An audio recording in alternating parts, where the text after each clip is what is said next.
साहब अस्सलाम वालेकुम। वालेकुम अस्सलाम। कुछ चीज़ें पहले ही क्लियर कर लीजिए ताकि बाद में कोई मुबालगा ना रहे। वो मैं अपनी ज़ात के हवाले से क्लियर करना चाहता हूँ जी। पहली ये, कभी मैंने आपके कोई पैसे लेट नहीं किए, कभी मैंने आपके गिर्द खुद भी ब्लो ड्रायर इस्तेमाल नहीं किया, हाँ, और ख़ास तौर पे मैंने तो कोई ऐसा कैरेक्टर भी नहीं किया जिसका नाम भी फहद हो। अल्लाह रहम करे।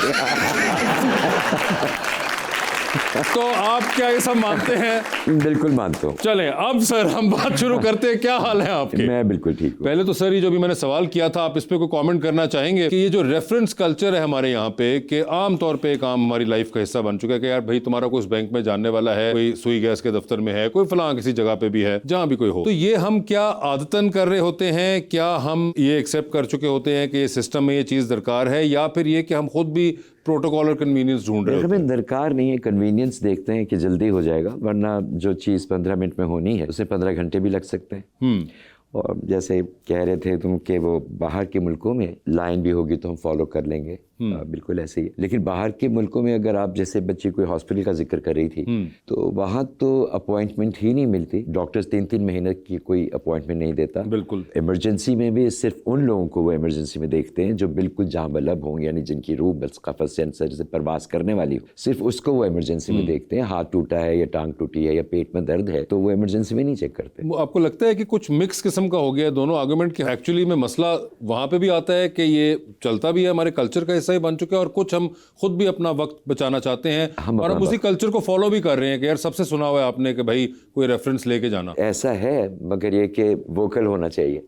अगर आप लाइन में लगे हुए हैं, क्योंकि मैं हमेशा लाइन में लगता हूँ, लेकिन अगर कोई शख्स मुझको क्रॉस करके आगे लाइन में आता है तो मैं बहुत शोर मचाता हूँ। अच्छा। और आमतौर पे ये होता है कि कोई एक शख्स बोले तो 4 और भी बोलते हैं, फिर उस शख्स को शर्मिंदगी में वापस पीछे जाना पड़ता है। तो अपने हक के लिए तो बोलना पड़ेगा आपको। तो सर ये जो आपने भी बात की कि मैं वोकल हूँ और मैं अगर लाइन पे कोई तोड़े तो मैं बोलता हूँ और फिर सब आपकी सपोर्ट में बोलते हैं। जी, ऐसे ही। तो ये अभी रिसेंटली आपके साथ बहुत होना शुरू हो गया है? रिसेंटली बहुत होना शुरू हुआ। हकीकी जिंदगी से निकल के ये डिजिटल दुनिया में भी आ गया है। मेरा ये ख्याल है कि ये एक ऐसा वाक़या है जो शायद मैं ताहयात याद रखूंगा, मगर ये कि काश कोई अच्छी याद होती जिसे मैं रखता।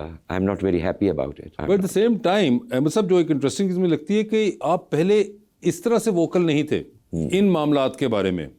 ये जो over the period of years, पिछले 10-1 साल में मैं कहूँ शायद कोई चेंज एक आया आपके अपने अंदर, कि वो चीज़ जो थी आप अब ओपनली बात कर लेते हैं उसके बारे में, कह देते हैं। ये इसकी वजह क्या ठहरी सबसे ज्यादा? मैं ये समझता हूँ कि I have nothing to lose now. Okay. Like I am at the verge of my, you know, the last chapter of my life. ऐसी बात सो इस वक्त आप कहते हैं कि जो भी होना है वो आप फेस कर लें, क्या नुकसान होगा, मरना तो वैसे ही है, ठीक है ना, तो बोल के मरे। अच्छा, हाँ, ठीक। मेरा ये ख्याल है। दूसरे ये कि एहतराम एक चीज़ है हमारी अवाम में। बिल्कुल।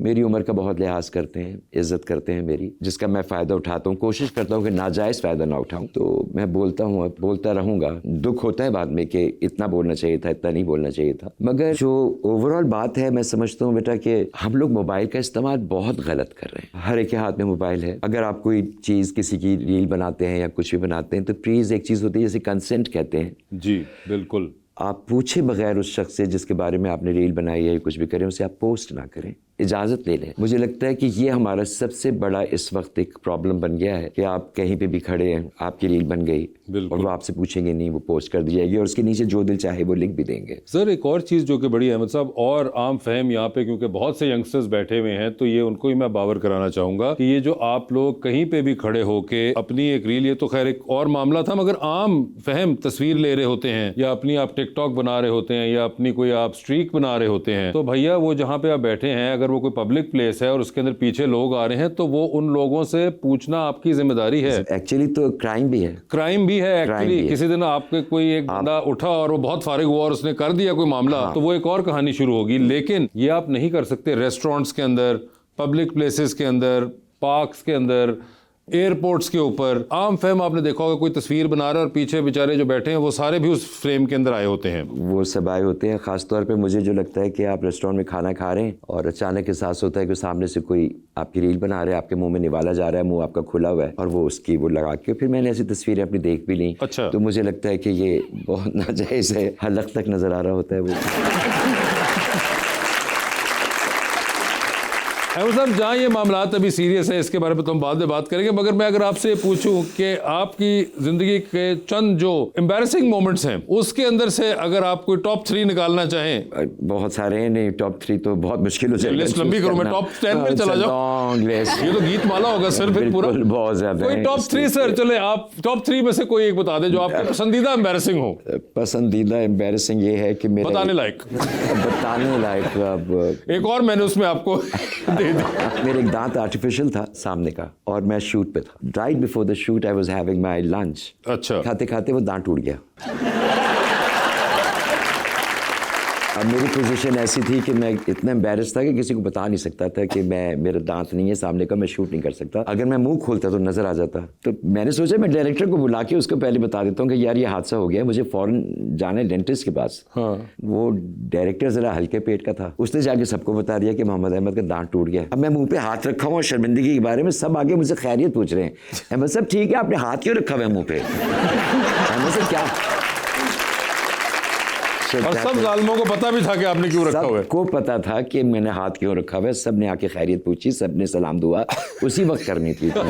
میرے پاس بھی ہے ایک آپ کا ایسا قصہ، جی جی، جس کے اندر آپ کسی کے ساتھ جا رہے تھے اور آپ نے ان کے ساتھ گاڑی میں بیٹھے بیٹھے ہی انہی سے تنگ آ کے انہی کے خلاف میسج لکھا اور آپ نے کسی کو بھیجنا تھا اور آپ نے انہی کو بھیج دیا۔ آپ کو یاد ہے یہ؟ بہت اچھی طرح یاد ہے۔ بات یہ ہے کہ اکثر یہی ہوتا ہے، جیسے ویسے اب اس شو کے بعد تمہاری برائی کرنی ہوگی، جی جی، تو جس کا نام بھی ڈبلیو سے شروع ہوگا اس کو بھیج دوں گا میں۔ اب وسیع شاہ کو جائے گا، اور مجھے یقین ہے وسیع آگے سے مجھے بھیج دیں گے، یار مجھے لگتا ہے آپ کو بھیجنا تھا۔ نہیں، اب تو لوگ خود ہی کہتے ہیں سر آپ نے غلط بھیج دیا، آپ نے غلط بھیج دیا، لیکن یہ آپ نے بہت زبردست زمانے میں یہ کیا تھا، بہت زبردست زمانے میں کیا تھا اور ناقابل معافی۔ مگر مجھے صرف جو اس میں کمال بات لگتی تھی پورے اس قصے کے اندر کہ اس کے بعد جب وہ آپ نے بھیجا اور آپ کو پتہ چل گیا کہ آپ نے ان کو ہی بھیج دیا، جی، انہوں نے آپ کو کچھ کہا تھا اس کے بعد؟ آپ نے کہا تھا کہ بتانے والی باتیں بتاؤں۔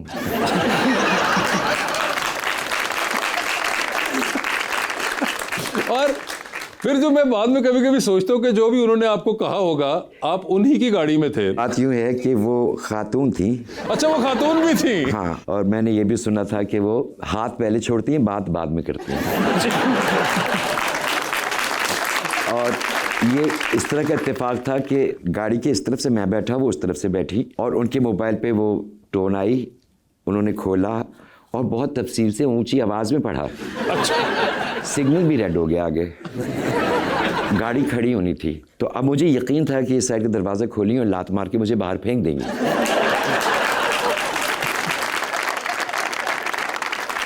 انہوں نے مجھ سے کہ احمد صاحب have you send this to me? اب میرے پاس کوئی چارہ نہیں تھا، انہیں کو بھیجا تھا، میں نے کہا جی، تو کہنے لگی کہ کیوں؟ میں نے کہا زبانی کہنا بہت مشکل تھا۔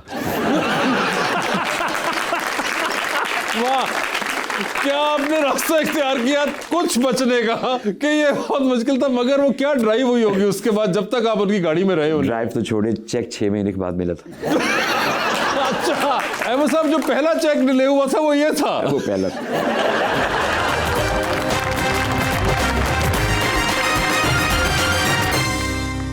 ویلکم بیک ٹو گپ شپ۔ جی، عوام کا سوال۔ السلام علیکم، میرا نام آمنہ ہے۔ سر، اگر آپ کو ایک دن کے لیے پاکستان کا وزیر اعظم بنایا جائے تو آپ شوبز انڈسٹری کے لیے ایک دن کے لیے کیا حکم جاری کریں گے؟ شوبز انڈسٹری کے لیے سب سے پہلے کون سا حکم جاری کریں گے؟ اتنے سارے ہیں، کیا کیا پتہ ہے۔ ایک سر جو پرائم ہوگا، کانٹریکٹس کو ٹھیک کر دیں، ہمارے کانٹریکٹس کو ٹھیک کر دیں، بطور وزیر اعظم آپ یہ کہیں گے؟ ٹھیک ہے جی۔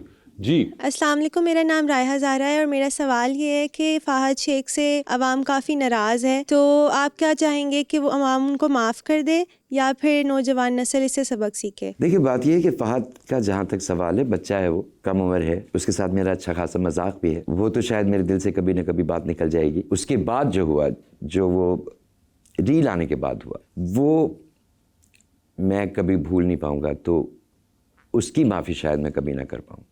جی، السلام علیکم، میرا نام اسمارہ ہے۔ آپ نے ابھی تک بہت سارے کردار ادا کیے ہیں جنہوں نے لوگوں کے دلوں کو بہت قریب سے چھوا ہے، تو جب آپ ان کردار ختم کر لیتے ہیں اس کے بعد یہ کردار آپ کی زندگی پہ کیا اثرات چھوڑتے ہیں؟ بہت ہوتا ہے، کبھی اگر بیوی کے سامنے کچھ کہوں تو کہتی میرے ساتھ ڈرامے بازی نہیں کرنی۔